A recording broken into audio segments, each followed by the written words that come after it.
Today we're going to look at Hebrews again, Hebrews chapter 11. Why? Because it's one of those great chapters in the Bible. I'm not going to read through the whole thing, so grab a Bible, read it, pause the video, come back, and let's have a look at Hebrews together. All right, you ready to go? As I said, Hebrews 11 is one of those great passages that Christians just love, and there's good reason for that. It's a great passage. It's really the great passage about faith. And the writer of Hebrews gives us a biblical definition of faith in the first verse. Faith is confidence in what we hope for and assurance about what we do not see.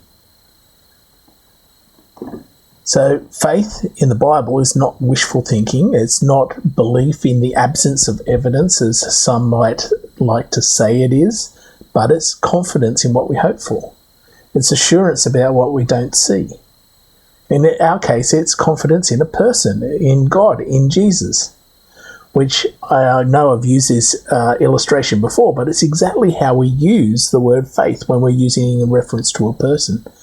I was listening to Parliament one day, and I remember hearing the speaker say, "I have great faith in the member for," whatever it was at the time. Faith in a person is based on their performance in the past. We have faith in a person, we trust a person if they've got a good track record of being trustworthy. And of course, our God is completely trustworthy. Numbers 23 verse 19 says this, it says, "God is not human that he should lie. He's not a human being that he should change his mind. Does he speak and then not act? Does he promise and not fulfill?" So, Hebrews 11 gives us a biblical definition in verse 1 of faith, but then it goes on to give us example after example of what this faith looks like. Read them for yourself, but when you do, read them through the lens of verses 13 to 16. Look at them with me. All these people were still living by faith when they died. They didn't receive the things they promised. They only saw them and welcomed them from a distance, admitting they were strangers and foreigners on earth. People who say such things show that they are looking for a country of their own.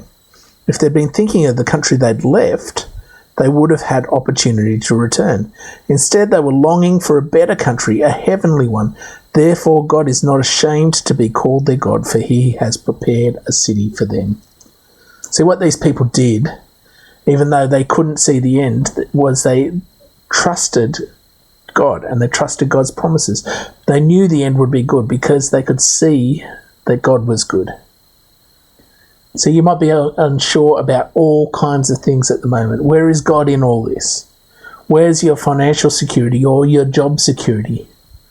When will you be able to go back to school or work or uni? Or maybe when will my family be able to go back to school or work or uni? Am I going to get through this with my physical and mental health intact? If you're wondering those things, or if you're wondering others, and I know I do, some days are better than others for me at the moment, what better thing for you to do than to reflect on the promises that God has given us in Jesus? Just a few I can think of off the top of my head.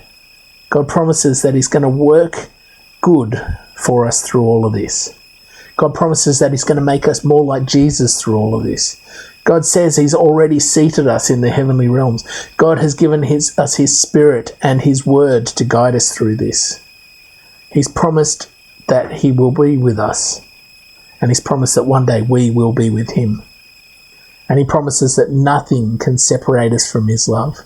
Maybe you can comment some more of those promises that will help get you through this and help others get through this, either on Facebook or on YouTube now.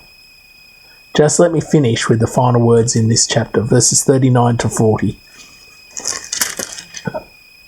These were all commended for their faith, yet none of them received what had been promised, since God had planned something better for us, so that only together with us would they be made perfect.